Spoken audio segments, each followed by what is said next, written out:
নমস্কাৰ মই কৰবী কাশ্যপ আশা কৰো সকলো কুশলে আছে এইখিনিতে জনাবলৈ পাই সুখী হৈছো যে মই আহি আছো অহা 28 আগষ্ট তাৰিখে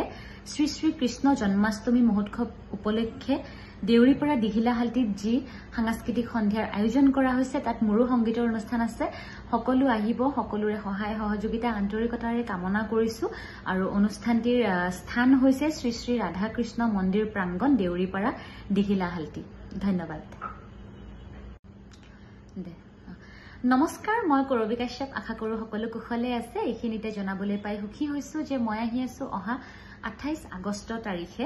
শ্ৰী শ্ৰী কৃষ্ণ জন্মাষ্টমী মহোৎসৱ উপলক্ষে দেউৰীপাৰা দিঘিলাহালটিত যি সাংস্কৃতিক সন্ধিয়াৰ আয়োজন কৰা হৈছে তাত মোৰো সংগীতৰ অনুষ্ঠান আছে সকলো আহিব সকলোৰে সহায় সহযোগিতা আন্তৰিকতাৰে কামনা কৰিছো আৰু অনুষ্ঠানটিৰ স্থান হৈছে শ্ৰী শ্ৰী ৰাধা কৃষ্ণ মন্দিৰ প্ৰাংগণ দেউৰীপাৰা দিঘিলাহালটি ধন্যবাদ